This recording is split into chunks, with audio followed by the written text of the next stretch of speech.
पहला लेक्चर आपका कंप्लीट हुआ। अब ये लेक्चर 2, इसके बाद आपका क्वांटम खत्म। ठीक है, पहले लेक्चर में क्या किया, जितने भी टाइप के हमारे सिस्टम थे सारे कर लिए, बॉक्स कर लिया, पार्टिकल इन बॉक्स कर लिया, SHO कर लिया और रिजिड ऑर्डर कर लिया, हाइड्रोजन एटम कर लिया। ठीक है, ये सब विरियल थ्योरम वगैरह आपके कंप्लीट हुई है ना। अगर नहीं देखा है तो पहले जाके लेक्चर 1 एक बार देख लो, क्योंकि बहुत सारी इंपॉर्टेंट चीजें हैं जो मैंने उसमें बताई है, समझाई है। लेक्चर 1 देखना जरूरी है। ठीक है, उसके बाद लेक्चर 2 पे आना। ठीक है, चलो अब लेक्चर 2 की शुरुआत करते हैं सुपरपोजिशन प्रिंसिपल से।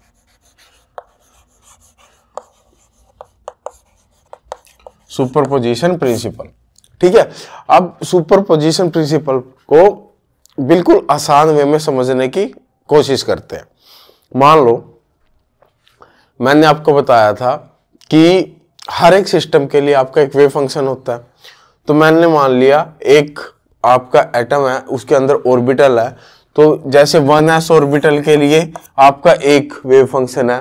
ठीक है, 2s ऑर्बिटल के लिए आपका दूसरा वेव फंक्शन है। ठीक है, 2p ऑर्बिटल के लिए आपका अलग से एक वेव फंक्शन है। यानी जितने भी अलग अलग टाइप की जो ऑर्बिटल्स है ना, उनके लिए अलग अलग टाइप से आपके वेव फंक्शन है। ठीक है, अब लेकिन आपको किसका वेव फंक्शन लिखना, आपको उस एटम का वेव फंक्शन लिखना। ठीक है, उस एटम का वेव फंक्शन कैसे लिखेंगे, उस एटम के वेव फंक्शन को हम वो मान लेते हैं हम फाई, उसको हम इन जो भी आपके ऑर्बिटल के वेव फंक्शन है ना, उनके लीनियर कॉम्बिनेशन के फॉर्म में लिख सकते हैं। लीनियर कॉम्बिनेशन कैसे, जैसे C1 φ1 plus C2 φ2 plus C3 φ3। ठीक है, इस टाइप से जितने भी आपके पास है उन सब के लीनियर कॉम्बिनेशन के फॉर्म में आप किसी भी एटम के वेव फंक्शन को लिख सकते हैं। ये आपका बस इतनी सी बात बोलता है, मेरे ख्याल से समझ में आ गई होगी। ठीक है, अब मान लो इलेक्ट्रॉन है, उसमें एक इलेक्ट्रॉन है। अब उस एक इलेक्ट्रॉन के यहाँ 1s में पाए जाने की जो प्रोबेबिलिटी होगी, यानी कि जो मैं किसके P1 के नाम से मान लेता हूँ, 1s में पाए जाने की जो प्रोबेबिलिटी वो किसके इक्वल होगी, वो C1 स्क्वायर के इक्वल होगी। ठीक है, और 2s में पाए जाने की प्रोबेबिलिटी C2 स्क्वायर के इक्वल होगी, और 2p में पाए जाने की प्रोबेबिलिटी C3 स्क्वायर के इक्वल होगी। ठीक है, अब यही ऑर्बिटल है, इनमें से किसी एक में तो होगा, तो जो टोटल प्रोबेबिलिटी होगी, टोटल प्रोबेबिलिटी किसके इक्वल होगी, टोटल प्रोबेबिलिटी आपकी 1 के इक्वल होगी। C1 square plus C2 square plus C3 square आपका 1 के इक्वल होगा। ये मैंने 3 लिया है, 4 5 6 7 8 कितने भी हो सकते हैं। ठीक है, समझ में आई बात। तो वो आपकी टोटल प्रोबेबिलिटी आपकी C1 square plus C2 square plus C3 square आपके 1 के इक्वल होगी। समझ में आई बात। और अगर मेरे को एनर्जी बतानी है, ठीक है, मान लो टोटल एनर्जी बतानी है मेरे को, टोटल एनर्जी आपकी किसके इक्वल होगी, टोटल एनर्जी आपकी मान लो E है, वो किसके इक्वल होगी, वो C1 स्क्वायर यानी जितनी इसमें पाई जाने की आपकी प्रोबेबिलिटी है इनटू E1, इसकी एनर्जी जो 1s की जो एनर्जी है। अब 1s की एनर्जी कैसे निकाल लेंगे, अगर हाइड्रोजन एटम है, हाइड्रोजन एटम के लिए वैल्यू क्या होती है, हाइड्रोजन एटम की जो एनर्जी की वैल्यू होती है -13.6 Z² होगी। ठीक है, अगर रिजिड ऑर्डर है, रिजिड ऑर्डर की एनर्जी क्या होगी, BJ+1 होगी। ठीक है, और अगर SHO के लिए एनर्जी क्या होगी, N+12 hν होगी। ठीक है, और अगर पार्टिकल इन बॉक्स है, पार्टिकल इन बॉक्स के लिए एनर्जी N²H² 8mL² होगी। ठीक है, तो कुछ भी आ जाए इसकी आपकी एनर्जी आप निकाल लो और C1 स्क्वायर से मल्टीप्लाई कर दो, साथ में C2 स्क्वायर से मल्टीप्लाई करो, इसकी एनर्जी निकाल लो E2, C3 स्क्वायर से मल्टीप्लाई करो, इसकी एनर्जी निकाल लो E3। ठीक है, ऐसे आपकी टोटल एनर्जी आ जाएगी। और मान लो उसने एंगुलर मोमेंटम पूछ लिया, एंगुलर मोमेंटम आपका क्या होता है, L × L+1 √h×। ठीक है, अगर आपको क्या मान लो हाइड्रोजन एटम दे दिया, उसका रेडियल पार्ट या एंगुलर पार्ट दे दिया, कोई भी वेव फंक्शन दे दिया, मैंने आपको L, M, N, L और M तीनों की वैल्यू निकालना सिखाई है, तो वहां से आपकी L की वैल्यू आ जाएगी।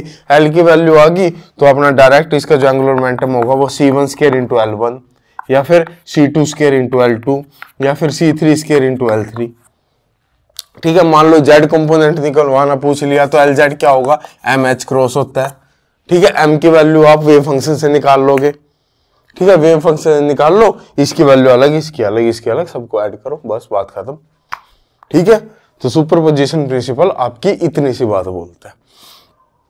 अब क्वेश्चन किस टाइप से आएगा? क्वेश्चन इसमें इस टाइप से आएगा, वो कोई भी वेव फंक्शन दे देंगे। ठीक है, वो पूछ लेंगे बताओ कि मान लो ये 1s के लिए दे रखा है, ये 2s के लिए दे रखा है, ये 2p के लिए दे रखा है, तो वो पूछ लेंगे बताओ 2s में आपके पार्टिकल के पाए जाने की प्रोबेबिलिटी कितनी है। वो आपको पता है c2 स्क्वायर है, लेकिन डायरेक्ट c2 स्क्वायर नहीं करके आना। सबसे पहले क्या चेक करना है? सबसे पहले आपको ये चेक करना है c1 square plus c2 square plus c3 square आपका 1 के इक्वल होना चाहिए। अगर वो 1 के इक्वल आ रहा है तब तो ठीक है, तब तो आपकी प्रोबेबिलिटी डायरेक्ट c2 स्क्वायर होगी, काम खत्म। लेकिन अगर वो 1 के इक्वल नहीं आ रहा है तब इनको 1 के इक्वल बनाएंगे। 1 के इक्वल कैसे बनाएंगे? सभी को किससे डिवाइड करेंगे? सभी को हम डिवाइड कर देंगे root c1 square plus c2 square plus c3 square, यानी इसके रूट से डिवाइड कर देंगे। ऐसे ही इसको भी किससे डिवाइड कर देंगे? Root c1 square plus c2 square plus c3 square, इसको भी root c1 square plus c2 square plus c3 square. अब ऐड करके देखो, अब इन सब का स्क्वायर करके ऐड करोगे आपका 1 के इक्वल आएगा। ठीक है, 1 हो गया। अब जो इसका स्क्वायर होगा वो आपका क्या देगा? वो आपको प्रोबेबिलिटी देगा पार्टिकल के 2s में पाई जाने की। ठीक है, मेरे ख्याल से क्लियर होगी ये बात। ठीक है, क्लियर होगी तो चलो आगे चलते हैं।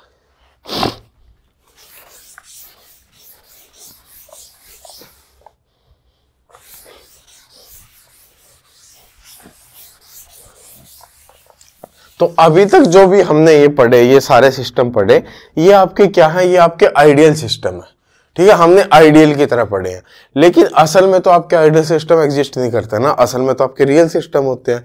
ठीक है, अब जो रियल सिस्टम की हम जो एनर्जी निकालते हैं और जो हमने आइडियल सिस्टम की एनर्जी निकाल है, उनमें कुछ ना कुछ डिफरेंस आता है, कुछ ना कुछ डेविएशन होता है उनमें। ठीक है, अब उसमें कितना डेविएशन है, क्या डेविएशन है, डेविएशन की वैल्यू क्या है, वो सब निकालने के लिए आपके पास क्या होते हैं? अप्रोक्सीमेशन मेथड होते हैं। वो निकालने के लिए आपके पास क्या होते हैं? Approximation method.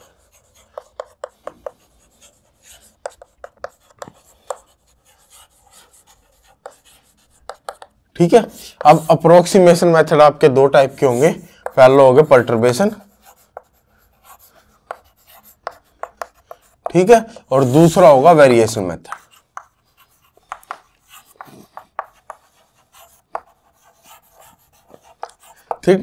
ठीक है, और पर्टर्बेशन भी आपके दो टाइप से होंगे। पहला होगा फर्स्ट ऑर्डर और दूसरा होगा सेकंड ऑर्डर।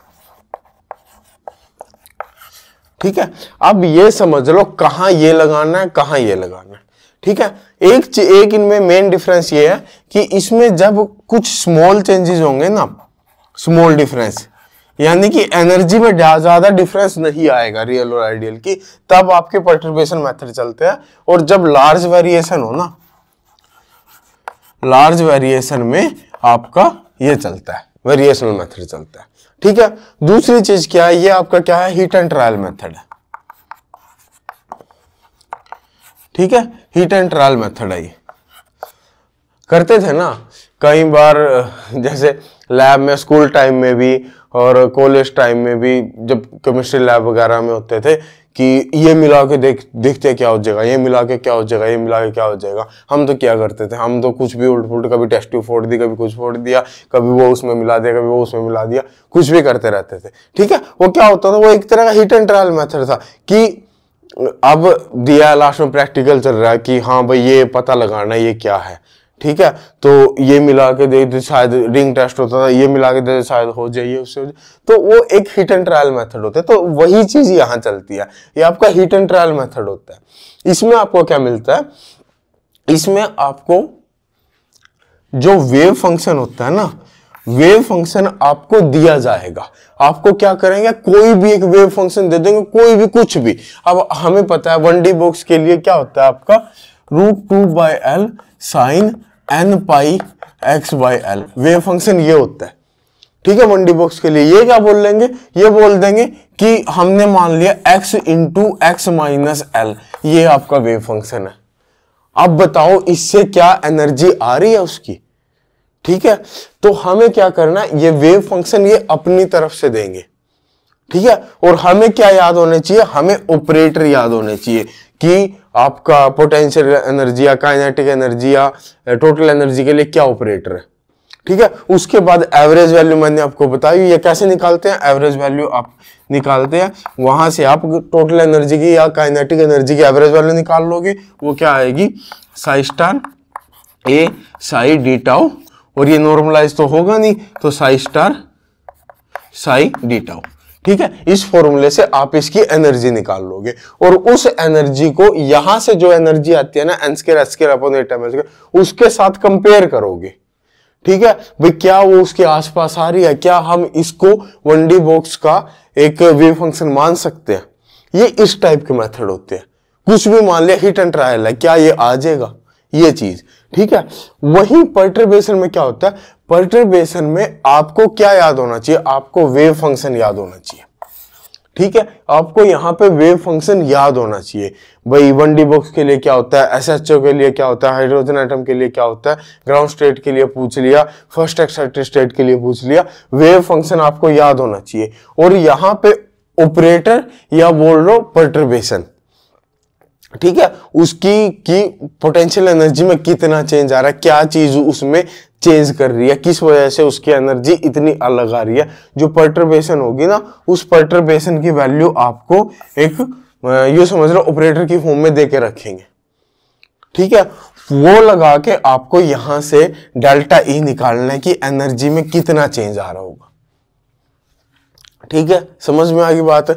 अब जो डेल्टा ई होगा, यहां पे आपका क्या केस होता है, मान लो ई नोट जो एनर्जी है वो आपकी केस की है, वो आपकी आइडियल केस की है, और डेल्टा ई जो आपके क्या हुई, जो डिफरेंस आया रियल और आइडियल के केस में, ये इन दोनों का जो सम होगा वो आपके रियल केस की एनर्जी के इक्वल होगा। ठीक है, यानी कि आपको ई नोट में ये डेल्टा ई क्या करनी है, ऐड करनी है यहाँ पे। ठीक है, तो यहां से आप पर्टर्बेशन से उसमें डेल्टा ई वगैरह निकाल सकते हो। एक ओवरव्यू मिल गया दोनों का कि हम करने क्या वाले हैं। ठीक है, क्वेश्चन में भी अगर समझ में, वैसे तो इसके क्वेश्चन में लिखा आएगा by variation method you have to calculate all this.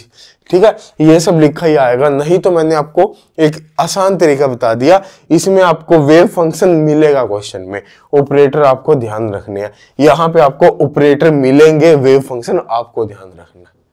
ठीक है, वहां से आप पता लगा सकते हो कि ये किसका क्वेश्चन है।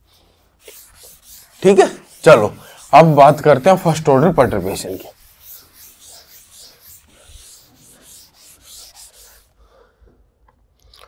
फर्स्ट ऑर्डर की अगर मैं बात करूं, फर्स्ट ऑर्डर पर्टर्बेशन आपका क्या होता है, delta E is equal to from minus infinite to plus infinite psi star delta, यहां पे delta H psi D tau. ठीक है, ये आपका क्या होता है, फर्स्ट ऑर्डर पर्टर्बेशन आपका बताता है। ठीक है, Sai star delta H psi D tau. जैसे कोई एग्जांपल ले लेते हैं, मान लो कि आपका पार्टिकल इन रिंग है, पार्टिकल इन रिंग के लिए आपका वेव फंक्शन क्या होता है, जो कि आपको क्या करना है, यहाँ पे याद रखना है, वो आपका आएगा 1/2 pi e raise to the power iota M phi. यही होगा ना पार्टिकल इन रिंग के लिए। मैंने बोल दिया कि जो पर्टर्बेशन है, पर्टर्बेशन आपकी क्या आ जाएगी, पर्टर्बेशन आपकी कोस फाई मान ली मैंने, पर्टर्बेशन आपकी क्या आ जाएगी, कोस फाई। आपको डेल्टा ई की वैल्यू कैलकुलेट करनी है, डेल्टा ई अगर कैलकुलेट करने जाऊं मैं तो ये आ जाएगा साई स्टार यानी 1/2 pi e raise to power minus iota M phi into cos phi into 1/2 pi e raise to power iota M phi. ठीक है, और डी फाई। ठीक है, लिमिट 0 to 2 पाई रहेगी, तो 1/2 पाई 1/2 पाई आपका बाहर आ जाएगा, 1/4 पाई स्क्वायर 4 पाई स्क्वायर। यहाँ पे बेस सेम है, पावर क्या हो जाएगी, ऐड हो जाएगी, यानी ये आ जाएगा आपका ई रेज़ टू पावर 0 और इंटू आपका आ जाएगा कोस फाई डी फाई। तो ये आ जाएगा 1/4 पाई स्क्वायर, और यहाँ पे इंटीग्रेशन 0 to 2 पाई था। अब ये तो ई रेज़ टू पावर 0 तो 1 हो गया, कोस फाई का इंटीग्रेशन क्या होता है, साइन फाई, ये आ जाएगा आपका sine phi, sine phi 0 to 2 pi. अब साइन 2 पाई भी क्या होता है 0 होता है, साइन 0 भी क्या होता है 0, तो ये आ जाएगा आपका 0। ठीक है, तो यहाँ पे ये आपका क्या हो जाएगा 0 ही आ गया। तो इस टाइप से आपको क्या करना है, ये कैलकुलेट करना है, समझ गए? ठीक है, अब यहाँ पे दो तीन चीजें हैं, जैसे मान लो अगर आपकी पर्टर्बेशन क्या कर दी, कोई भी एक कांस्टेंट वैल्यू दे दी, तो क्या होगा, पर्टर्बेशन क्या होगी, अगर आपकी पर्टर्बेशन एक कांस्टेंट वैल्यू है तो कांस्टेंट को तो ये आपका इंटीग्रेशन कुछ चेंज करेगा नहीं, वो तो आपका बाहर आ जाएगा। मान लो मैंने सी मान लिया, तो ये क्या आ जाएगा माइनस इनफाइनाइट से plus infinite psi star Sai D tau. ठीक है, तो ये आपका क्या हो जाएगा, यहां से Sai star Sai D tau, तो आपका जो नॉर्मलाइजेशन का क्वेश्चन हम ऐसे ही निकालते हैं ना, तो डायरेक्ट आपके वही रिजल्ट आ जाएंगे। ठीक है, अगर आपका कोई भी जैसे ऑपरेटर की फॉर्म में दे दिया, जैसे पर्टर्बेशन एक्स दे दी तो क्या हो जाएगा, तो ये आ जाएगा Sai star x Sai D tau. तो ये क्या हो गया, ये एक्स की एवरेज वैल्यू नहीं होगी, तो यहां से आप direct average value of x use कर सकते हो, average value of x for that system. उस सिस्टम के लिए एवरेज वैल्यू क्या आएगी वो आप डायरेक्ट यहां से यूज कर सकते हो। तो ये सब कुछ आपको वैसे सारा निकाल के ही देखना पड़ेगा, क्यों यार कितनी वैल्यू याद कर लोगे। ठीक है, एवरेज वैल्यू ऑफ एक्स याद करो, एक्स स्क्वायर याद करो, पी एक्स याद करो, पी एक्स स्क्वायर याद करो, एनर्जी याद करो, क्या क्या याद करोगे, है कितना रट्टा मारोगे। ठीक है, मेरे याद नहीं आते भाई, मैं तो निकाल के देख लेता हूँ। ठीक है, हाँ तुम्हें थोड़ा टाइम सेव करना है तो तुम रट्टा मार सकते हो, अगर तुम्हारी है इतने कि तुम रट्टा मार सकते हो तो मार लो, है ना, सबकी वैल्यू आप रट्टा मार सकते हो। चलो, और उसके बाद एक आपका होता है direct delta function, direct delta function. Direct delta function से भी आपका कई बार क्वेश्चन, एक दो बार क्वेश्चन आया हुआ है, ये भी देख लेते हैं। डायरेक्ट डेल्टा फंक्शन आपका क्या बोलता है, डायरेक्ट डेल्टा फंक्शन आपका बोलता है कि अगर आपका कुछ इस टाइप से दे दिया, इंटीग्रेशन एफ ऑफ एक्स, यहाँ पे direct delta function x minus यहाँ पे कुछ भी ले लो, एम ले लो, और ये 0 to मान लो a मान लिया मैंने, और यहाँ पे आ गया dx। ठीक है, डायरेक्ट डेल्टा फंक्शन क्या बोलता है कि इसको जो भी अंदर दिया हुआ है ना, यहां से आपको x की वैल्यू निकालनी है 0 पुट करके, तो x minus M is equal to 0 और x is equal to m। अगर जो ये आपका m है ये लिमिट के बीच में लाई कर रहा है, ये आपका लिमिट के बीच में लाई करना है, तो आपका डायरेक्ट जो आंसर होगा वो आंसर क्या हो जाएगा, f ऑफ m। यहां पे जो फंक्शन दे रखा है ना, x की जगह बस m पुट करो, वही आपका आंसर होगा। ठीक है, लेकिन अगर ये m आपका लिमिट से बाहर लाई कर रहा है, लिमिट से बाहर लाई कर रहा होगा, तो आपका आंसर डायरेक्ट हो जाएगा 0।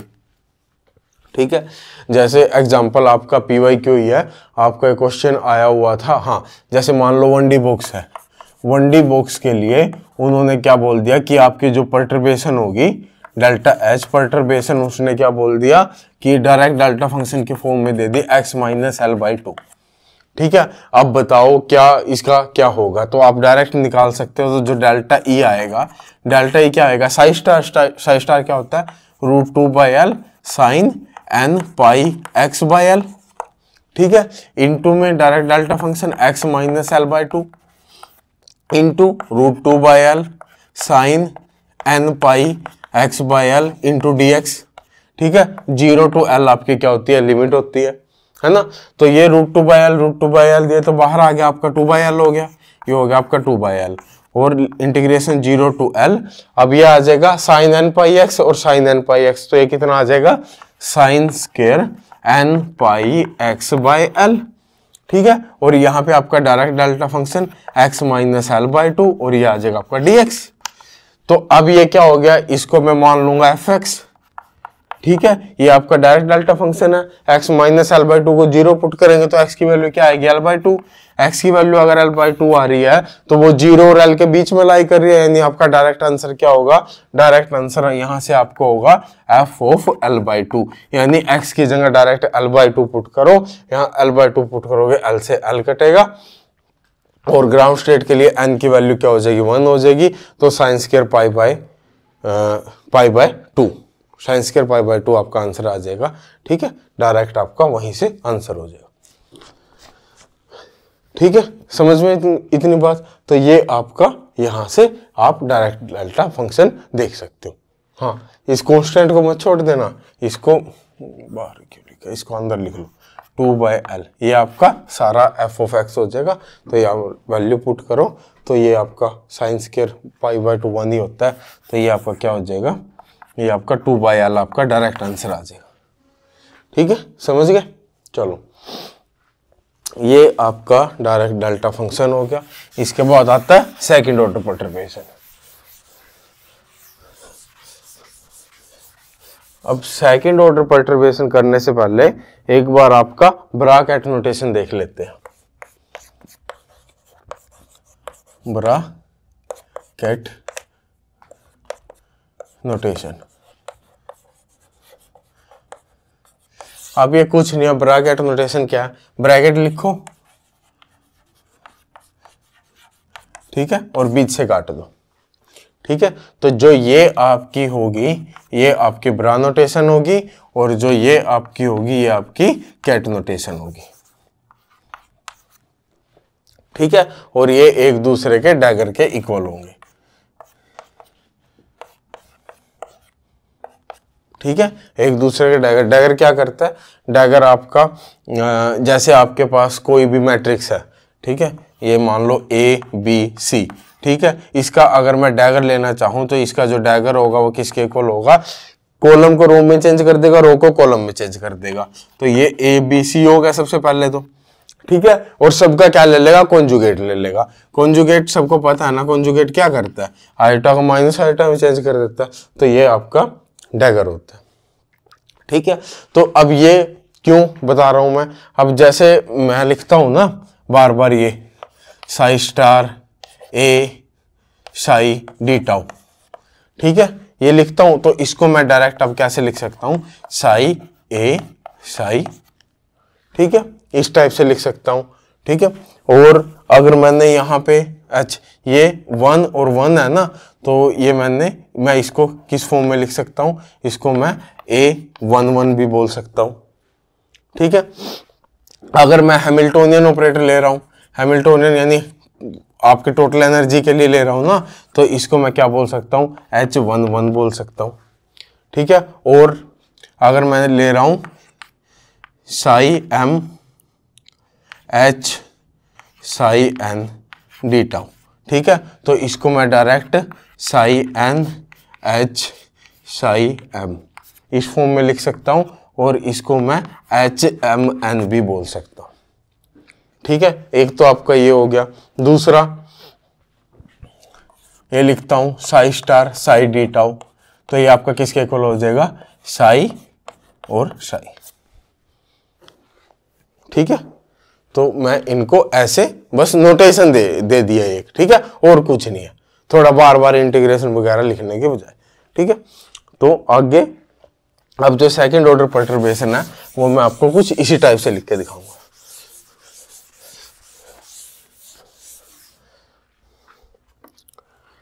इसके बाद आता है आपका सेकंड ऑर्डर परटर्बेशन। तो सेकंड ऑर्डर परटर्बेशन आपका क्या बताएगा, किसी भी एनर स्टेट में आपकी जो एनर्जी करेक्शन होगी, ठीक है, वो आपकी किसके इक्वल आएगी, वो आपकी आएगी psi N H psi M whole square divide by EN not minus EM not. ठीक है, ये आपका M इस साइड आएगा ना, M और N। ठीक है, EN not minus EM not. ठीक है, ये आपके किस में आ रही है, किसी भी एनर स्टेट के लिए आपकी जो एनर्जी करेक्शन होगी उसके लिए। सबसे पहली बात ये आपकी कब आएगी, जब आपके फर्स्ट ऑर्डर करेक्शन 0 हो जाए, उसके बाद हम इसको देखेंगे। ठीक है, और इसकी वैल्यू अगर मैं ग्राउंड स्टेट के लिए देखूं तो वो ग्राउंड स्टेट के लिए इसकी वैल्यू क्या रहेगी, नेगेटिव रहेगी। कैसे, इसको मैं क्या लिख सकता हूं, इसको मैं HMN होल स्क्वायर, ये आपका समीशन आएगा ना, समीशन। ठीक है, N इज इक्वल टू जो भी आपका 0 है, जिससे भी आपका मान लो आप कर रहे हो उससे आपका फर्दर आगे बढ़ता जाएगा। ठीक है, HMN समीशन HMN और ये आ जाएगा EN not minus EM not.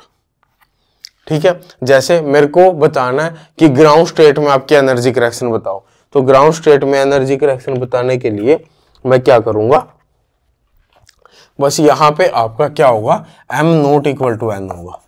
ठीक है, M not equal to N लेना, बाकी आपके सारे स्टेट आएगी।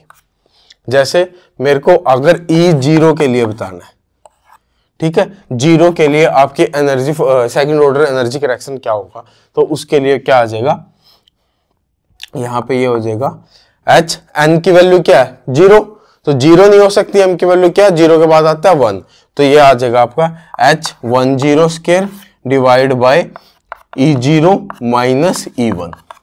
ठीक है, उसके बाद प्लस H, उसके बाद 20 square divide bye E0 minus E2। ठीक है, उसके बाद H30 square divide bye E0 minus E3। ठीक है, एंड सो ऑन। ठीक है, ये आपका कुछ इस टाइप से आ जाएगा। अब आपको ज्यादा टेंशन लेने की जरूरत नहीं है कि सर ये कैसे निकाल लेंगे, बार बार निकालते रहेंगे, इतनी इंटीग्रेशन ये वो आपको डायरेक्ट इनकी वैल्यू दे के रखेगा। ठीक है, इनकी value E0, E1, E2, E3 सब की वैल्यू आपको दे के रखेगा। आपको डायरेक्ट केवल फॉर्मूला पता होना चाहिए, फॉर्मूले में पुट करनी है, फॉर्मूले से पुट करके आपकी वैल्यू आ जाएगी। ठीक है, सिंपल सा इतना काम करना है। ठीक है, तो अब देखो ग्राउंड स्टेट की जो एनर्जी होगी वो फर्स्ट एक्साइटेड स्टेट से कम होगी, सेकंड से और कम होगी, थर्ड से और कम होगी, यानी ये सारी की सारी वैल्यू क्या नेगेटिव चलती जाएंगी, तो इसीलिए ग्राउंड स्टेट के लिए नेगेटिव आएगी। लेकिन ऐसा जरूरी नहीं है कि फर्स्ट के लिए भी नेगेटिव आए। अब अगर मेरे को फर्स्ट के लिए चेक करना है, मेरे को E1 के लिए चेक करना है, तो ये क्या आ जाएगा E1 माइनस E0। अब ये वैल्यू पॉजिटिव चली गई, यहाँ पे E1 माइनस E2, यहाँ पे E1 माइनस E3, और ऐसे ये क्या, ये भी आपका चेंज हो जाएगा 0 1। ठीक है, और उसके बाद 2 1 और फिर 3 1। ठीक है, ये भी आपका सारा इस टाइप से चेंज हो जाएगा। तो ये आपका क्या देगा, ये आपका सेकंड ऑर्डर करेक्शन देगा। समझ में आ गई बात? चलो, अगर समझ में आ गई तो नेक्स्ट चलते हैं।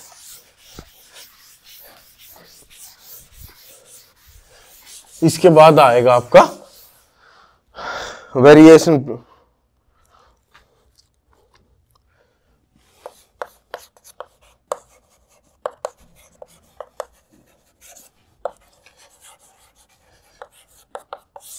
वेरिएशन मेथड, वेरिएशन मेथड में मैंने आपको बता दिया ये आपका क्या है, हीट एंड ट्रायल मेथड है। सिंपल सी चीज है, वहां पे आपको वेव फंक्शन आपको दे के रखेंगे, क्वेश्चन में कुछ भी वेव फंक्शन दे देंगे। ठीक है, और उससे आपसे क्या निकलवा लेंगे, वो उससे आपसे पूछ लेंगे कि बताओ ये आपका एक्सेप्टेबल है या नहीं है, पहली बात तो ये। और अगर ये उसके साथ साथ उसकी एनर्जी निकलवा लेंगे। पहले आप एनर्जी निकाल लोगे और उसके बाद उसमें पूछ लेंगे कि ये एक्सेप्टेबल है या नहीं है। तो एनर्जी निकालने के लिए सिंपल सा फॉर्मूला है, क्या, वही इंटीग्रेशन जो भी आपकी माइनस ऑल स्पेस जितना भी है, तो ये आ जाएगा साई स्टार जो भी यहाँ पे दे रखा है। और आप क्या ले रहे हो, मैंने आपको अलग अलग बताए हुए थे ना। एनर्जी के लिए क्या होता है, एनर्जी के लिए जो आपका ऑपरेटर होगा हैमिल्टोनियन, क्या होगा वो minus H cut square by 2m del square by del X square plus del square by del Y square plus del square by del Z square plus v। ठीक है, ये मैंने किसके लिए, 3D के लिए लिखा है। 1D के लिए केवल इतना आ जाएगा, 2D के लिए इतना आ जाएगा, 3D के लिए इतना आ जाएगा। ठीक है, और पार्टिकल इन द बॉक्स लेना तो उसके लिए पोटेंशियल एनर्जी 0 हो जाएगी। ठीक है, लेकिन SHO में पोटेंशियल एनर्जी हाफ के एक्स स्क्वायर आएगी। और हाइड्रोजन एटम के लिए क्या आ जाएगा, ये आ जाएगा minus H cut square by 2m 1 by R square del by del R into R square del by del R. ठीक है, और फिर आ जाएगा plus 1 by R square sine theta del by del theta, और यहाँ पे आ जाएगा sine theta del by del theta, और फिर आ जाएगा plus 1 by R square sine square theta, और यहाँ पे आ जाएगा del square by del phi square, ठीक है। और प्लस पोटेंशियल एनर्जी क्या आ जाएगी, Z E square by 4 pi epsilon not R, ठीक है। ये किसके लिए आ जाए, हाइड्रोजन एटम के लिए आ जाएगा। तो यहाँ पे आपका क्या हो जाएगा, उस हैमिल्टोनियन की आप वैल्यू रख देंगे यहाँ पे साई और यहाँ पे डी टाउ, डिवाइड बाय, बड़ा नहीं आएगा, ये मैंने आपको 3D के लिए बोल रहा है, ठीक है। ये आपका 3D के लिए बोल रहा है, वहां पे अगर आपका क्वेश्चन आएगा तो 1D के लिए ही आएगा, ठीक है। तो आपको बस 1D के लिए यूज करना, और यहाँ पे इसको नॉर्मलाइज कर देंगे तो Sai star Sai D tau, ठीक है। एनर्जी यहां से आप डायरेक्ट निकाल लोगे, ठीक है। तो एक तो आपका ये हो गया, यहां से आपने एनर्जी निकाल ली कोई भी ई। अब पूछा जाएगा कि ये आपका वेव फंक्शन एक्सेप्टेबल है या नहीं एक्सेप्टेबल है, ठीक है। तो एक्सेप्टेबल है या नहीं है उसकी वैल्यू आप कैसे निकाल लोगे, उसकी वैल्यू आप निकाल लोगे परसेंटेज एरर, ठीक है। परसेंटेज एरर उसकी वैल्यू आप निकाल लोगे परसेंटेज एरर से। अब परसेंटेज एरर से कैसे निकाल लेंगे, ये मान लो मैंने एनर्जी ई निकाल ली तो ये आपकी ई आ गई, माइनस अब जो आपकी स्टैंडर्ड एनर्जी है, मान लो आपको 1D बॉक्स दिया, 1D बॉक्स के लिए स्टैंडर्ड एनर्जी क्या है, n² h² अपॉन 8ml², उसको मैं ई नोट बोल देता हूँ। तो ये आ गया e naught divide by e naught into आ जाएगा आपका 100, ठीक है। तो अगर इसकी वैल्यू 0 या पॉजिटिव होगी तब तो ये आपका एक्सेप्टेबल है, अगर इसकी वैल्यू जा रही है नेगेटिव में तब आपका है नॉट एक्सेप्टेबल, ठीक है। 0 और पॉजिटिव में एक्सेप्टेबल, और 0 और अगर ये जा रही है किसमें, नेगेटिव में, तब आपका ये क्या है, नॉट एक्सेप्टेबल है, ठीक है।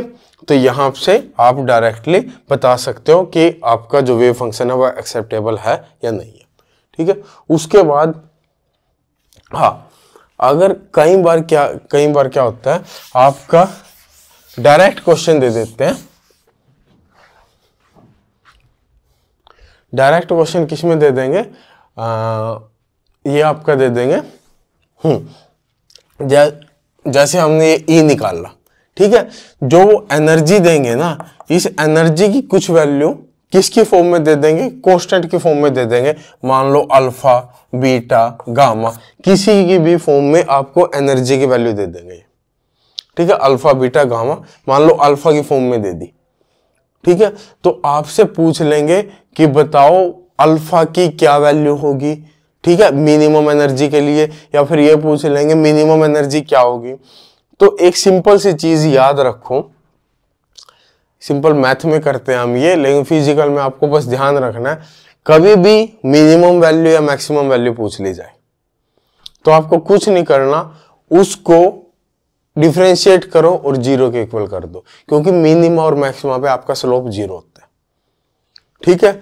तो आपको क्या करना, मान लो अल्फा की फॉर्म में दे दी, अल्फा के फॉर्म में दे दी, तो आपको क्या करना है, एनर्जी को अल्फा के रिस्पेक्ट में डिफरेंशिएट करना और इसको 0 के इक्वेट कर देना। 0 के इक्वेट करोगे, यहां से अल्फा की कुछ वैल्यू आ जाएगी आपकी, अल्फा की कुछ वैल्यू आएगी, वो अल्फा की वैल्यू एनर्जी में पुट करोगे, आपकी मिनिमम एनर्जी आ जाएगी, ठीक है। तो यहां से आप क्या निकाल सकते हो डायरेक्टली, अब जो भी मिनिमम एनर्जी पूछी है उसने, वो वहां से आप डायरेक्टली निकाल सकते हो, ठीक है। समझ गए बात को। हाँ, एक और इसमें, अब जैसे अभी हमने क्या सुपरपोजिशन प्रिंसिपल किया था ना, लीनियर कॉम्बिनेशन की फॉर्म में लिखा था, तो इसमें भी आपको मान लो आपके पास 3-4 ट्रायल वेव फंक्शन है, ठीक है। आपको किसी सिस्टम के लिए वेव फंक्शन निकालना है, तो आप उन सब को भी लीनियर कॉम्बिनेशन की फॉर्म में लिख सकते हो, ठीक है। आप उन सब को भी लीनियर कॉम्बिनेशन की फॉर्म में लिख सकते हो, समझ गए। अब मान लो ये मैंने psi3 मान लिया, एक psi1 C1 phi1 मान लिया, बस psi2 मान लिया C1 phi1 plus C2 phi2, ठीक है। तो जितने ज्यादा लीनियर कॉम्बिनेशन होंगे ना, उसकी एनर्जी रियल जो आपकी आइडियल एनर्जी है उसके उतने ही ज्यादा पास लाई करेगी। मान लो स्टैंडर्ड ई नॉट एनर्जी आपकी सबसे मिनिमम होगी, ठीक है। उसके बाद आपकी कौन सी आएगी, E3 आएगी, उसके बाद E2 आएगी, उसके बाद E1 आएगी। यानी जितने ज्यादा लीनियर कॉम्बिनेशन होंगे उसकी एनर्जी उतनी ही E0 के पास होगी, ठीक है, समझ में आएगी बात। चलो अब जैसे हमने ये लीनियर कॉम्बिनेशन की फॉर्म में लिखा है, ये मान लो ये हमने 2 का ही ले लो, ये हमने लीनियर कॉम्बिनेशन की फॉर्म में लिख दी। ठीक है, तो ये अगर हमने लीनियर कॉम्बिनेशन की फॉर्म में लिखा है तो यहाँ से आपका एक सेकुलर डिटर्मिनेंट आता है। सेकुलर डिटर्मिनेंट कहाँ से आएगा? इसका जो सेकुलर डिटर्मिनेंट होगा 2 की लीनियर कॉम्बिनेशन की फॉर्म में है तो 2 क्रॉस 2 की मैट्रिक्स आएगी। ठीक है, और वो आपका किसके इक्वल होगा? H11 minus ES11, H12 minus ES12, H21 minus ES21, ठीक है, और H22 माइनस ES22। ठीक है, जो आपका H होगा, H11 मैंने अभी आपको बताया था, H11 निकालना था ना, किसके इक्वल होगा? ये आपका psi1 star H psi1 D tau के इक्वल होगा। ठीक है, ऐसे ही H12 किसके लिए होगा? 1 और 2 आ जाएगा। ठीक है, और आपका जैसे S11 हो गया, S1 आपका क्या होगा? Sai star Sai D tau. ठीक है, तो अगर आपको फंक्शन नॉर्मलाइज है तो S11 या S मान लो मैंने ले लिया आई जे। ठीक है, और आई अगर इक्वल टू जे होगा तो क्या होगा? ये सेम होगा, नॉर्मलाइज फंक्शन है तो इसकी वैल्यू क्या आ जाएगी? 1 आ जाएगी। ठीक है, और अगर आई नॉट इक्वल टू जे है तो इसकी वैल्यू क्या आ जाएगी? 0 आ जाएगी। ठीक है, ऐसे H11 की वैल्यू दे देंगे, H12 की वैल्यू दे देंगे, H21 की, H22 की, सबकी वैल्यू आपको क्वेश्चन में मिल जाएगी। यहां से आप क्या निकाल सकते हो? यहां से आप एनर्जी की वैल्यू निकाल सकते हो। ठीक है, इनकी जो भी एनर्जी आएगी, ये वैल्यू आपको देंगे, ये आपको पता है 1 हो जाएगा, ये वैल्यू देंगे, ये देंगे, ये देंगे, ये देंगे, सारी वैल्यू आपको क्वेश्चन में मिलेगी। यहाँ से आप बस इसको डायरेक्टली डिटर्मिनेंट को करके 0 के इक्वेट करके और यहाँ से आप इसकी डायरेक्टली एनर्जी की वैल्यू निकाल सकते हो। इसके बाद आती है आपकी सेकुलर डिटर्मिनेंट। समझ आ गया ना? बिल्कुल सेम टू सेम। अभी हम करेंगे हक्कल मॉलिक्यूलर ऑर्बिटल थ्योरी।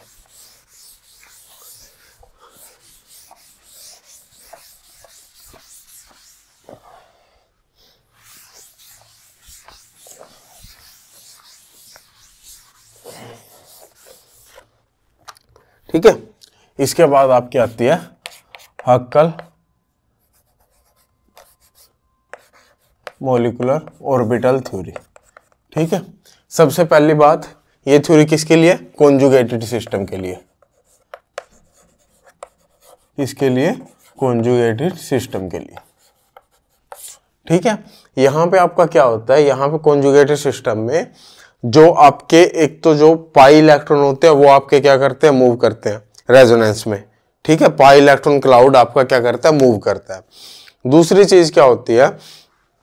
यहां पे आपका हर एक कार्बन एटम अपनी जो पी एटॉमिक ऑर्बिटल होती है, ठीक है, उसको कंट्रीब्यूट करता है जो आपकी पाई मॉलिक्यूलर ऑर्बिटल होगी उसको बनाने के लिए।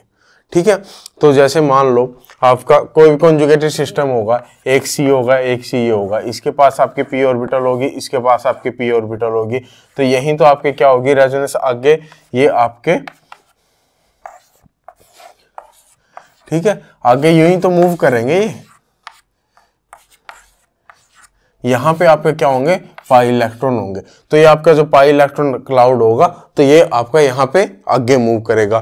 तो जो आपका हर एक कार्बन एटम होगा उसकी अपने एक पीजेड ऑर्बिटल लेते हैं, यहाँ पे अपनी पीजेड ऑर्बिटल को कंट्रीब्यूट करेगा आपकी लीनियर कॉम्बिनेशन में या फिर एटॉमिक मॉलिक्यूलर ऑर्बिटल बनाने के लिए। ठीक है, तो जो आपकी पाई मॉलिक्यूलर ऑर्बिटल होगी वो अगर मैं जितने कार्बन एटम लूंगा उतना ही लीनियर कॉम्बिनेशन, हर एक कार्बन एटम आपने एक पीजेड ऑर्बिटल दे रहा है। ठीक है, तो यानी कि उनके लीनियर कॉम्बिनेशन की फॉर्म में लिख सकता हूं, जैसे C1 5 plus C2 5 2 C3 5 3 and so on. अगर मैं 2 कार्बन एटम ले रहा हूं तो क्यों सिंपलेस्ट फॉर्म से समझते हैं ना, तो मेरे पास 2 कार्बन एटम है तो मैं इनको ऐसे लीनियर कॉम्बिनेशन की फॉर्म में लिख सकता हूं। ठीक है, तो सिंपल सी कुछ नहीं था, जो हमें क्या था? लीनियर कॉम्बिनेशन की फॉर्म में लिखना था। तो हमने यहाँ पे क्या कर दिया?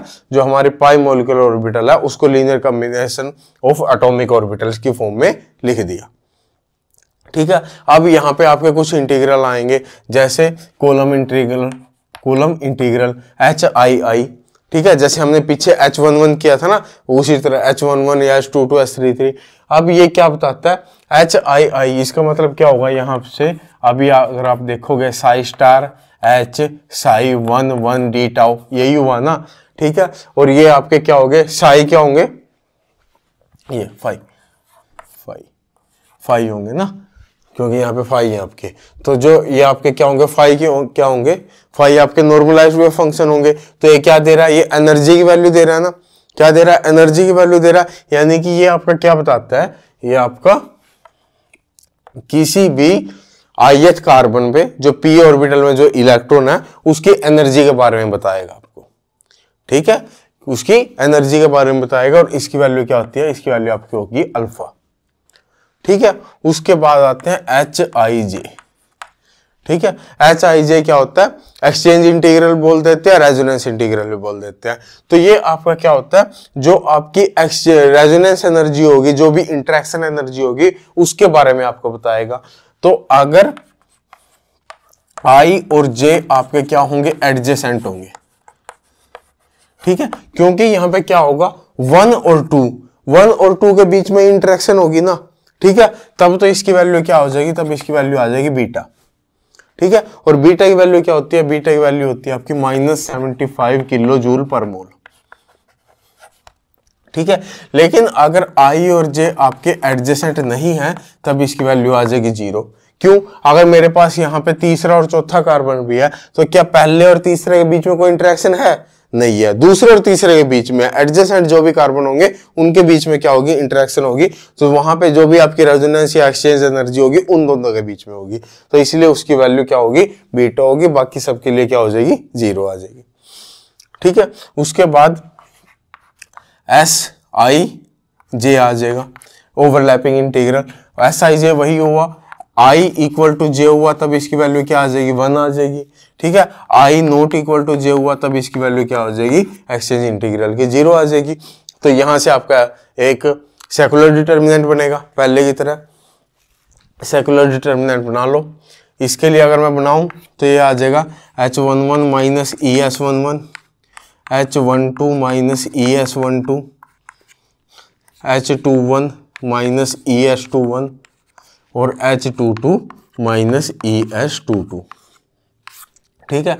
ये किसके इक्वल होगा, H11 आपका क्या है, अल्फा, माइनस S11 है 1, तो अल्फा माइनस E, यहाँ पे बीटा, यहाँ पे भी क्या आ जाएगा, बीटा, क्योंकि S21 और S12 क्या हो जाएंगे, 0 हो जाएंगे।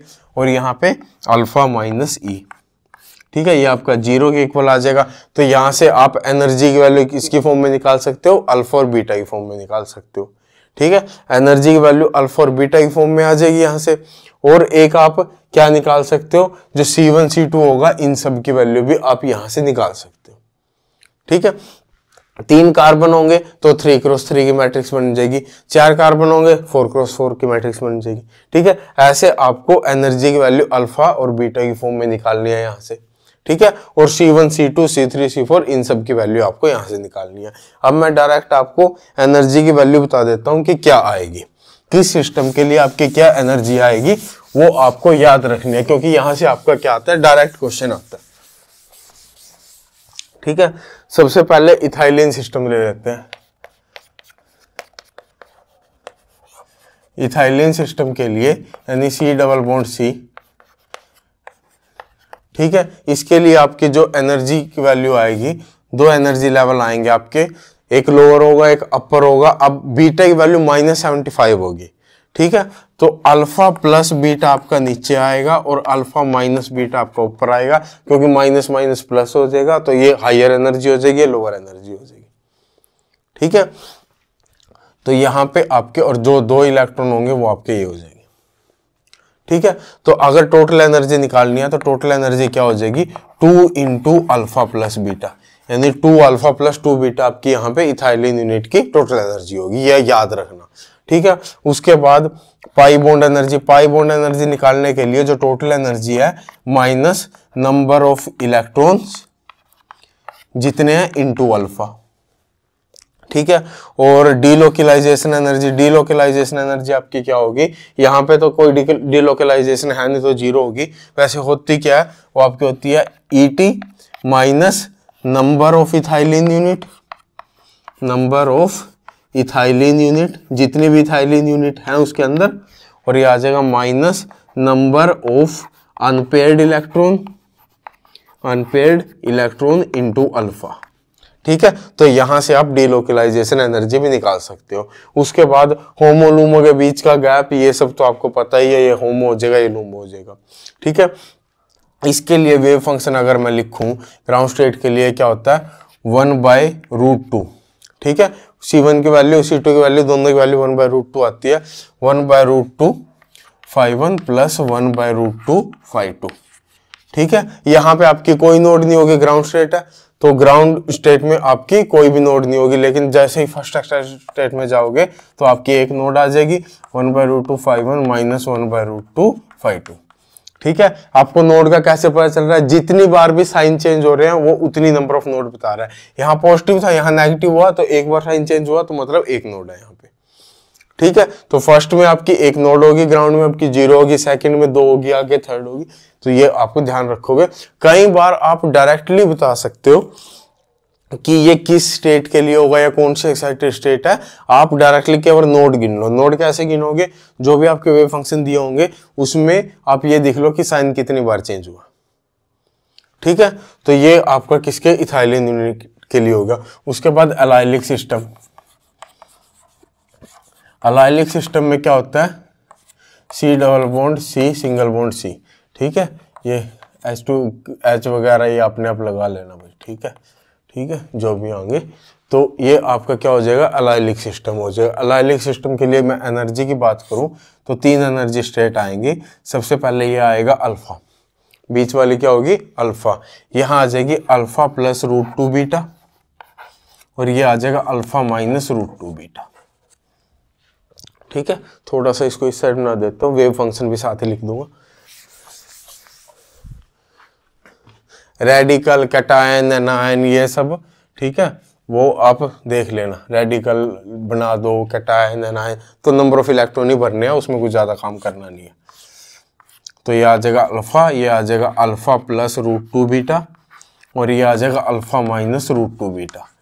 ठीक है, और जो वेव फंक्शन होंगे साइन नोट किसके लिए होगा, 1/2 φ1 प्लस 1/√2 φ2 और प्लस 1/2 φ3। ऐसे ही ये किसके इक्वल होगा, इसमें साइन चेंज करते जाओ। माइनस जो सबसे हाईएस्ट एक्साइटेड स्टेट होगी ना, उसमें साइन आपके अल्टरनेट होंगे, जैसे प्लस फिर माइनस फिर प्लस। तो 1/√2 φ2 और ये आ जाएगा प्लस 1/2 φ3। ठीक है, और यहाँ पे आपका 1 में क्या होगा, फर्स्ट एक्साइटेड स्टेट में क्या होगा आपका, ये आपको होता है 1/√2 φ1, और यहाँ पे जो सेकंड होगा ना, सेकंड पे आपकी नोड आ जाती है।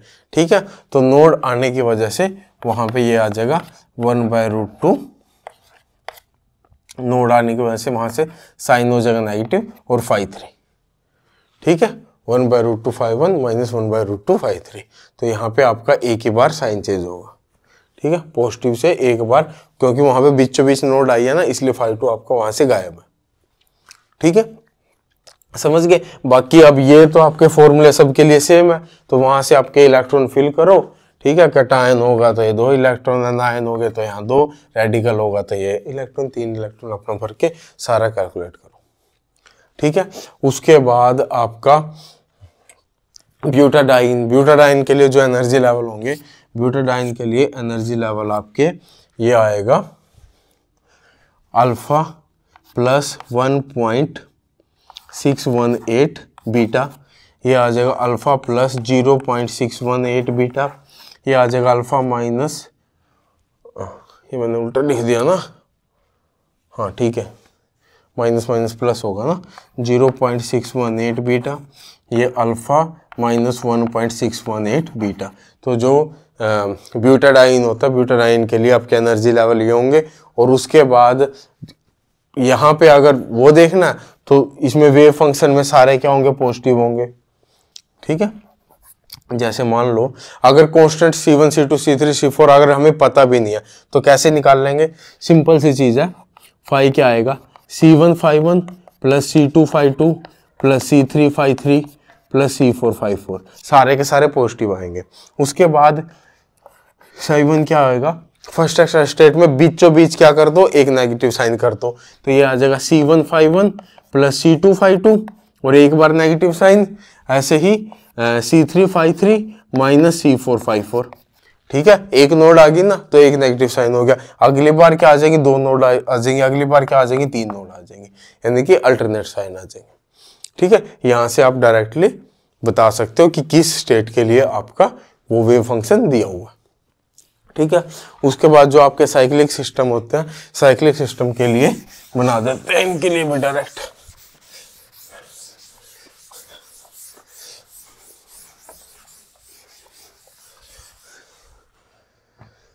हाँ, इनके लिए आप एक डायरेक्ट सिंपल एक रूल, ये आपकी है अल्फा माइनस 2 बीटा के लिए जो ये लाइन होगी, उसके बाद ये लाइन होगी अल्फा माइनस बीटा के लिए, फिर ये वाली लाइन होगी आपकी, ज़्यादा नीचे आ गई,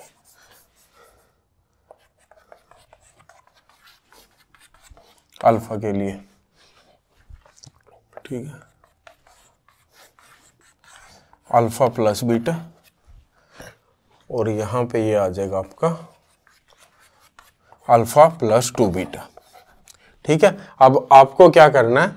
आपको जो पॉइंट होगा वो आपको नीचे रखना है, पॉइंट नीचे रखना है। कैसे? सबसे पहले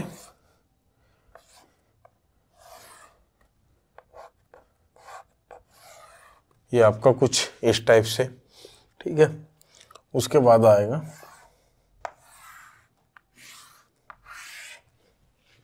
ठीक है, और अगर आपके पास 6 है तो वो कुछ इस टाइप से आ जाएगा। ठीक है, आपको क्या करना है? पॉइंट नीचे की तरफ रखना है। ये सर्कल बना लो,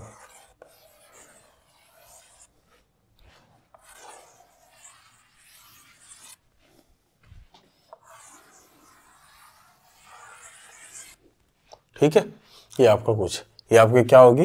ये अल्फा माइनस बीटा, ये भी अल्फा माइनस बीटा, और ये अल्फा अल्फा प्लस 2 बीटा, ऐसे ये भी अल्फा प्लस 2 बीटा, ये अल्फा माइनस 2 बीटा, ये अल्फा और ये अल्फा, ये alpha minus 2 beta, alpha plus 2 beta, alpha plus beta, alpha minus beta, alpha minus beta, alpha plus beta. ठीक है, तो ये इनके एनर्जी डायग्राम हो गए। ठीक है, सिंपली आप फिल कर सकते, समझ गए? ये कॉन्जुगेटेड सिस्टम है भाई सारे। ठीक है, मैंने डबल बॉन्ड वगैरह दिखाई नहीं है, तो डबल बॉन्ड वगैरह आपने कॉन्जुगेटेड सिस्टम के देख लेना। ठीक है, उसके बाद आपकी आती है charge density. Charge density,